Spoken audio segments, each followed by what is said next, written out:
Hello, Robbins County, and welcome to Inside Athletics here at WNCP TV. I'm your host, Jonathan Bim, the sports editor for the Robertsonian newspaper in Lumberton. And joining me in the studio, we got a full studio once again like we had in the fall semester. Brandon Tester from the Robertsonian, the sports writer, and Dolphus Pearson from Carolina News Today. So, guys, how are we doing? I'm doing good. Glad to be here.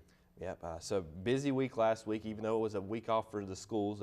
Starting off with the local high schools, we had the Robertson County Slugfest that happened Saturday, Monday, Tuesday. And so, Brandon, you were there for the softball portion of it. What was your main impressions that you took from those 3 days? Well, as plenty of parents reminded me after the tournament, I did predict that Purnell Sweat would lose in the first round. And they ended up winning by the run rule in the first round, and they went all the way and got the championship. So props to them for proving me wrong.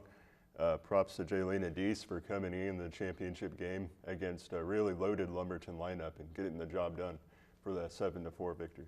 Yeah, and what else did you see from Purnell Sweat during that victory? I mean, in the past, they've been really dominated by Lumberton, even when they've had good teams, and they've had a really good team. This core nucleus, Jaylena Deese and these seniors have really stepped up this year. What did you see from them in that championship game? Well, they started out early, got a couple early home runs from Madison Strickland and Caitlin Hunt in the first inning, and that really quieted down the Lumberton crowd there, and that was huge, and it motivated their dugout. And then from there on out, you know, they were just never intimidated. And it's easy to get intimidated when you're going against, you know, Morgan Britt, Maddie Kennedy, Leanne Nobles, you know, lots of college potential there. So, again, they were just able to hold it together and keep doing their thing. Yes, and you mentioned that it was against Lumberton, and it was on Lumberton's home field, so that makes it even more impressive. And for the Rams, that's their 4th Slugfest championship. The tournament's only been going on since 2012 on the softball side. And Dolphus, what does that say about a program to go to be? I mean, that's the record-setting 4th championship, and they've really seemed to set themselves as a powerhouse in the Slugfest. Definitely. It just, you know, is the big test to the athletes they have on the softball field. They had 3 girls be named to the all-tournament team. So, you know, congrats to them as well. But, you know, to have 4 championships just since, 2012, so only 6-7 seasons. I mean, that's just a big test to, you know, the girls coming in and buying into what they have going on there. You know, so just a big shout out to them and the coaching staff just for implementing that winning mentality into those girls, and it's actually showing good results. Yeah, there was a 2nd championship in 3 years for Coach Will Deese and the Lady Rams. And also making history as well was St. Paul's with giving their head coach Phil Tyler appearance in the 3rd day of the tournament for his first time. I mean, St. Paul's in the past had just been 2 games and done. So, Brandon, what did you see from St. Paul's, and what have you seen from them this whole year, really? I mean, you've covered them a lot. Well, they've been really resilient this whole year, and I think when you're in a tournament like the Slugfest, that's really the key to being successful, is being resilient. They came out really fast that first day, got ahead of Fairmont early, handled that well. Then they had kind of a slip up against Hoke, which is a really good team, who had a pitcher Ina Womack, who threw a no-hitter the first day. So that was a tough game. But Coach Tyler told me after, he said, you know, we're really starting to fight back. You know, we're not bowing our heads when we get down early, looking for opportunities as they come and just staying lively in the dugout. Yeah, and that's really something that they were able to do. Brianna Brewer, the pitcher, coming in, leads the county in strikeouts with over 100 already, which is really impressive. That's Morgan Britt numbers at Dolphus. For a pitcher to have control like that, what do you feel like really goes into as a key to how they can dominate in the circle? Definitely. The biggest thing is consistency. You know, just going out there every game, having the same confident mindset, knowing honestly that, you know, you're going out there with the mindset of throwing a no-hitter every game. You know, so 100 strikeouts already is very impressive, as you stated. But the biggest thing is just having a consistent, you know, fluid game. And also that can be a long wear and tear on the arm as well. So you have to make sure you're treating your body right, you know, doing everything that you're supposed to do as far as training goes and rehabilitating. Even if you're not hurt, that's a big misconception that you can only rehab if you're hurt. No, absolutely. You know, keep the muscles loose, everything like that. And again, the consistency will just continue to remain there. Yeah, spoken like a true athlete. The importance of being in the training room and everything. Absolutely. So, Brandon, you mentioned that the championship was a really good game, a 7-4 win for Purnell Sweat, but there was another game that really stood out to you. What was that game? One of the first elimination games, we had Fairmont and South Robinson. South Robinson's a team that's really been struggling this year to score runs, to compete. And they fell behind 11-1 against Fairmont, and then actually ended up coming all the way back to tie the game late. And they went to the 7th inning in a tie ball game, and Fairmont ended up winning 14-13 on a walk-off double. But 11-1 isn't an easy deficit to come back from ever. So you got to give props to them. That was one of the best softball games I've seen in a while. Really played. So Dolphus, any sport you've been in, has there been a time where you've been on a team that's been down like that and was able to come back?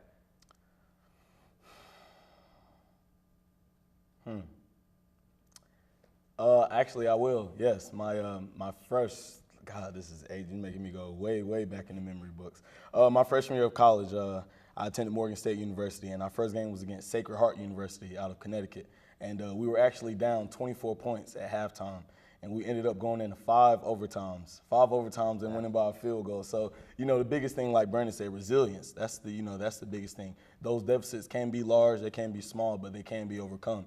So the biggest thing is everybody buying into that same idea and never having a defeated mindset throughout, the contest. Yeah, and Brandon, for you, we've already started off some of the play for some of these teams after the Slugfest. They got a week off, basically.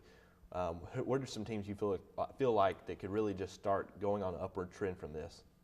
Well, obviously Lumberton lost in the championship game, but I think we all know that that's not going to hurt them in the long run. They have one of the most loaded lineups in the county.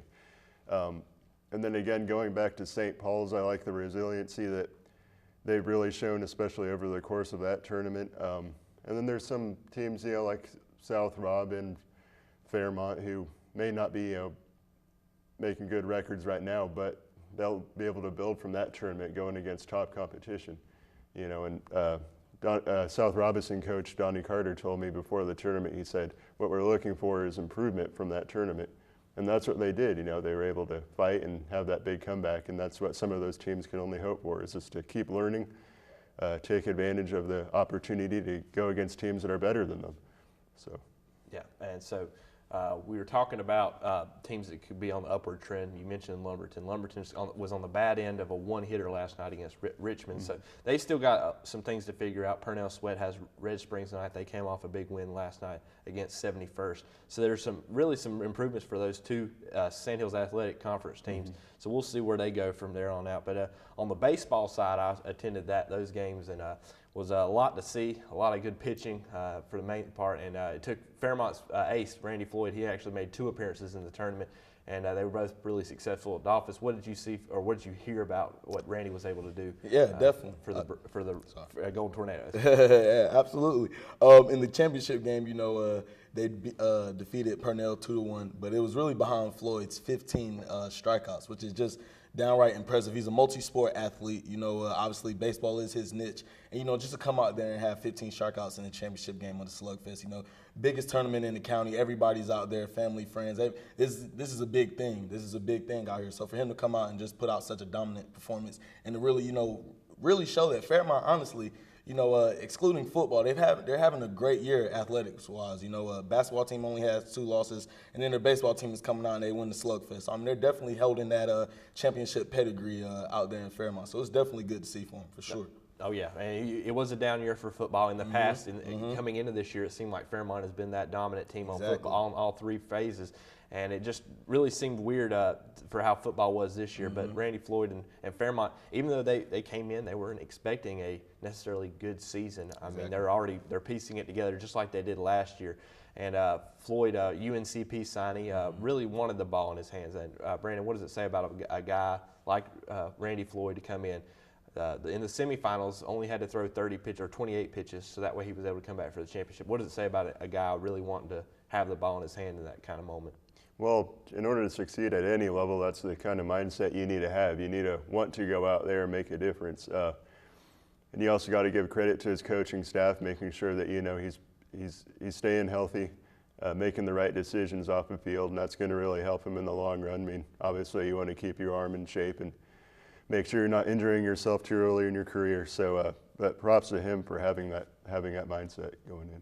Yeah, Floyd, a senior, as well as Seth Thorndike were big pieces for the Golden Tornadoes in that victory. I mean, they really used a little bit of pitching, and it took some hard work to get through those for 2 of the 3 wins. That opening round win over South Robinson against Zach Carter, they had to win in 8 innings, 1-0. with a walk-off sacrifice bunt. So they really figured a way to piece together wins. The St. Paul's win was out of left field. It was just a blowout. Nobody really saw that coming. But Fairmont's really showing what they can do. And Brandon, the biggest turnaround I would have to say coming from baseball was Purnell Sweat. I mean, they came in with 1 win, and they picked up 2 wins in the tournament. They picked up their 4th win of the season last night against 71st. How do you feel like that's really changed the tide of the season? Yeah, well, I remember covering the first couple games of the season for them, where you could sense after those games when they would lose, they would just seem to be in shambles. The coaching staff would be frustrated, the players would be frustrated, and at that point, I'd be kind of concerned about the future of this team. Are they going to be able to get it together? And clearly they have, because with that performance in Slugfest, it's just two different sides of the story I've seen from the beginning of the year to there. They've really turned it around, so props to them again. Yeah, their coach kept reminding everybody, really, Coach Jeff Lamb, that they have played the 3rd toughest schedule according to Max Preps in the state. And that's really served them well, but I mean, it's kind of hurt their resume. I mean, really right now he said every game's a playoff game because they've got to win out essentially to even have a chance in the playoffs. But Dolphus, I mean, like they say, iron sharpens iron. Absolutely. But how can that be a double-edged sword, really, playing a tough schedule and then also having to really struggle with a young team like that? Absolutely. Well, definitely I will say the Slugfest had a silver lining for the Rams, because even though they, succumbed to Fairmont, it shows them that every game, you never know what the outcome can be. So honestly, everyone knows the rankings with Max Preps and everything like that, the scheduling. But that's not really the biggest thing. The biggest thing is going into every contest with the mindset of our record is 0-0. If you take it one game at a time, don't think too far down the road. That's where a lot of people, assume that that's where the game is won, thinking, ahead of schedule. Don't think ahead of schedule. Take it one game at a time, and then the results will say everything they need to for themselves. And we've honestly seen big shakeups in the playoff rankings and everything anyway. So you never can know how it might fall out, how it might shake out. But definitely, like I said, coming off that Slugfest, championship loss, biggest thing that they showed that they can compete. They can compete with anybody, So it doesn't matter who comes into town or who they go to visit. Honestly, if they just had a mindset that they can compete and they're supposed to be on the same baseball field as that team, you never know what might happen. Yeah, there's no telling that they have the athletes to compete. It's just something like, even on the softball field, Purnell Sweat, that area, Pembroke area, is really, really strong with those athletes. I mean, there was no doubt their pitching could get them through the tournament with Jeremiah Locklear, the reigning freshman of the year in the county, Eugene Wilkins, who's came on as a junior and just came out of nowhere. He had a really solid outing against Pinecrest. And then Dakota Locklear opened up this tournament for Purnell Sweat with a solid performance against Lumberton. And speaking of the Pirates, the hosts really were just the downplay of the whole tournament on the baseball side. I mean, they made it to the 3rd day somehow, but then that third place game was just really, or 5th place game, was just, nobody really saw that coming against Red Springs, Brandon, with the 10-0 loss in 6 innings. Mm-hmm. Well, that's the beauty of the Slugfest. It's no matter who's hosting or who's the #1 seed, you always got to watch your back. You're always either punching or you're the hunted. So in that case, I mean, I was a little surprised that it ended the way it did for them, in such a lopsided fashion, and even on the softball side for Lumberton, on their own home field, kind of got cut out at the end. But again, it's just the way it is with that kind of tournament setting. So got to be ready. Yeah, Lumberton struggled. I mean, they had a quiet game. They had 4 hits combined, 2 hits in the Purnell Sweat game and 2 hits against Red Springs' Darren Bowen. And there's just something wrong with that Lumberton offense right now, Dolphus. Yeah, definitely. They're definitely not all on the same page. That's the biggest thing. They're not all on one accord, and it's showing out there on the field. Like Brandon said, a lot of games, they're kind of discombobulated in the bullpen, things like that. But that's something that can be changed, though. That's something, I mean, when you have a disciplined group of kids, you just have to let them understand. A lot of kids don't know how to deal with losing consistently. It's not a problem with losing, but losing consistently, that's something you have to really be prepared for mentally. And that's sometimes it's a tough task for teams to grab hold of. But again, they have the back half of the season to try to make some improvements and honestly show some good signs and aspirations towards next year. Yeah, and they've got a relatively young team. They've got 6 seniors, but a majority of the guys that are pitching and hitting are juniors and sophomores, so they have a chance to come back, and we'll see what happens. And so I mentioned Darren Bowen, who threw a 2-hitter for Red Springs against Lumberton. What have you seen from Darren this year? I mean, basically he's the ace of the staff, and nobody else really can help out Red Springs pitching-wise. Yeah, I want to say the first couple of times I went out saw Darren pitch, they were both either 2 or 3 hitters. When he's on his stuff, he's pretty much unhittable. I mean, a really good guy at the top of the rotation. Now, once you get by him and you have to get deeper into the rotation, then you kind of have questions that need answered. But Darren's, as we know, is really confident in himself. He knows what he can do out there. He's an incredible weapon to have on the top of your rotation. I think a lot of teams would like to have him. Yeah, and we mentioned that teams that have aces and then this big drop off of the rest of the way for their pitching staff. Also, St. Paul's and South Robinson are in that boat. You attended their game last night, Brandon. What did you see from them in their first outing since Slugfest? Well, I think they were all kind of excited to get back out there, and they've been practicing for a few days now. They just want to get out and play a game again. We had a good matchup there, Aaron Revels and Zach Carter. Both of them got a little shaken up middle of the game, but St. Paul's ended up walking away with a walk-off double victory. And Zach Carter had to leave in the 5th inning, got a little shaken up in his pitching arm, and Aaron just got subbed out in the middle. And so it wasn't a pitcher's duel by any means. That both of the offenses started clicking. But I think that they'll find their grooves. And, Aaron, I've seen what he can do. He's much better than what he was last night. And Zach, once he gets better, he'll be a weapon for South Robinson as well. Yeah, both of those teams had underwhelming performances in Slugfest, and that's we're a good way through the spring. It doesn't feel like spring right now, and also along with baseball in the spring is also the spring football. I mean, teams have already been practicing. They're at high school all the way to college. So Dolphus, we're entering into the spring season. You've been up to Carolina to see some spring practices. Absolutely. What is it about the spring practice that really gets football teams prepared for the fall, or even in the summer? Yeah, definitely. The biggest thing with spring is everyone gets reps. There's not really a depth chart that you adhere to.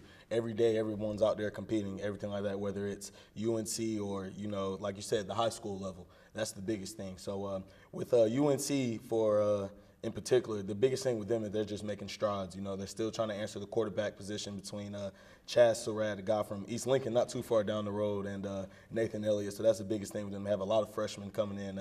Diami Brown from Mallard Creek, Jordan Adams from Cary High School. They're going to be some big-time guys. So we talked to I was actually down there yesterday. That's where I was coming back from. And Fedora's, the biggest thing with him is, as long as everybody's just locked in, the biggest thing, they're coming off a 3-8 season. So that's tough. So everybody just has to be locked in and keyed in on what has to happen for that next season to look a little bit better and everything like that. And that's what comes from just watching film, staying in the weight room, and like I said, staying in that playbook, man. That's the biggest thing. Going into summer, you're not going to have the coaching staff breathing down your neck. So it's all, you have to hold yourself accountable. And really, that's going to help or hurt you in the long run. Yeah, you mentioned a bad season for Carolina, 3-8. For UNCP, who's coming off a 1-8 season, real quickly, just how can this summer and spring really help out this young program? Definitely. Like you said, coming off the season they did, the biggest thing they have to see now for a lot of the young guys, because they were a very young team, is it's ways that can be avoided. Coming to workouts. Everybody being in tune and keyed in the meeting rooms and everything like that. But they have a lot of athletes coming back. All-American Tyler Hinton, he's going to be the anchor of that defense. Dikembe Kearney, definitely on the offensive side. Josh Sheridan, guys like that. They're really, they have the playmakers to go out and make things happen on Saturday. And they'll turn it around for sure. Yeah, the spring game for the UNCP football team will be tomorrow, April 12th. So it'd be interesting to see. They're doing a little bit of a draft today, so we'll see how those teams line up and what happens for the teams. And so, guys, I think that'll pretty much wrap it up for us today. For Dolphus Pearson and Brandon Tester, I'm Jonathan M. Thanks for watching Inside Athletics.